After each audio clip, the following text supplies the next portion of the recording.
I was drafted in 1963. I went to Fort Thomas, Kentucky, where they swore me in, where I refused to check the box that said, "Are you a homosexual?" When Dayton had its first gay pride parade, I,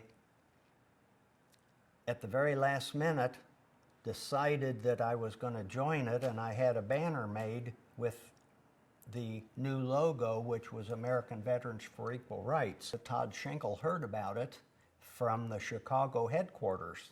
So the next year, he came over to Dayton. He called me, and he made arrangements to come over to Dayton, and that would have been 2003. Todd grew up a military brat. His whole life revolved around the military, the Army.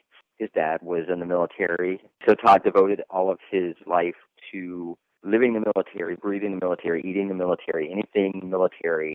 He told me that he was interested in forming a chapter. And when Todd started the Ohio chapter, he called it BRAVER, which stood for Buckeye Region of American Veterans for Equal Rights. Just knew that in Central Ohio there wasn't such a thing as a gay and lesbian veterans organization. So this was something that appealed to him, something he wanted to bring to the forefront. The fact that our men and women are serving and putting their lives on the line, and they deserve recognition instead of condemned for being gay or lesbians in the military. We had somewhere between 10 and 20 members. The meetings were held downstairs at Stonewall, Columbus. 2006, I looked around and saw that there wasn't an active veterans group, and I wanted to put together, just for pride, a veterans color guard. I was looking for men, women, trans people, people from Korea, Vietnam, the Gulf War era, if they were interested, and we found a few people and we marched in our first parade. At the same time, we were working to repeal Don't Ask, Don't Tell. I talked to Todd and found out what Braver was doing. I saw him motivating other veterans to become active in our community. I saw them in Pride, and they had this amazing flag, a veterans flag, and I think everybody might remember it. It was khaki stripes and camouflage stripes, and to see that waving at Pride was amazing. He actually designed and had copyrighted a military pride flag for lesbians and gays in the military. Our community in general, just amazing. I still have the prototypes. My mom sewed this flag for Todd. The big flag, which was 20 foot by 30 foot, was copied after the Chicago Pride Parade's Gus 1, and Todd called his flag Gus 2. And the flag just about covered the whole street. Well, Todd created these hats and this t-shirt for the Veterans Day Parade. It's got the Braver logo here with State of Ohio, and it's got the American flag, and it's got a gay pride flag. We wore these hats for the Veterans Day Parade, and I believe that was in 2004. We were actually the first gay and lesbian veterans, openly gay veterans and lesbian organization to march in the Veterans Day Parade there in Columbus, thanks to Todd, who was told no, and being the man that he was and not taking no for an answer, Todd actually got a hold of then Mayor Coleman's office, who backed Todd. Very, very proud moment for all of us, actually.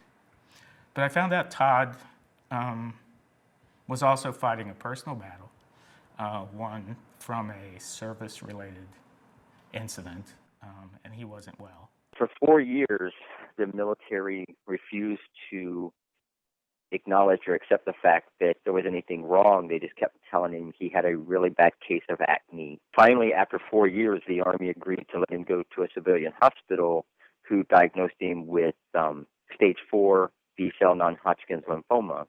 Todd fought his way back, went into remission after being at stage 4. So just to make sure this didn't happen to other veterans and to make sure that our veterans were treated with the respect and the dignity that they deserve, finally just come to a point through finding out I'm at stage 4 non-Hodgkin's lymphoma. My time may be limited. I don't want other people to have to suffer the same fate as far as hiding their sexuality. This is unacceptable. People should be who they are, openly, proudly, and be accepted for it. I'm a human being. I'm doing my job. Todd would have been thrilled beyond means if he could have seen the end of Don't Ask, Don't Tell, that's what he was all about. He kept fighting. He kept fighting for veterans' rights. He kept fighting for specifically LGBT veterans' rights. And unfortunately, he didn't live to see the repeal and to get the medical treatment that he actually deserved through the Veterans Administration, but he never stopped fighting. He obviously, this is something that he believed passionately about, to the point that the year before he died, he refused to have treatment for his cancer until the ban on Don't Ask, Don't Tell was lifted. Unfortunately, in 2006, he lost his fight, so he didn't make it to see the ban lifted. I would give anything if he could have been around to have seen where we're at today. Grassroots LGBT community organizations like Braver, without these groups, we wouldn't be where we are today on veterans' rights, on marriage equality, on trans rights, and the military is the prime example of it. The military service always pushes the general public forward.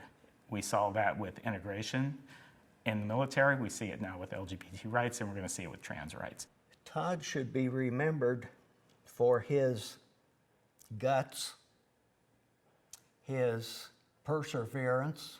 He was definitely a locomotive. He lived life to the fullest. He believed in equality for all mankind.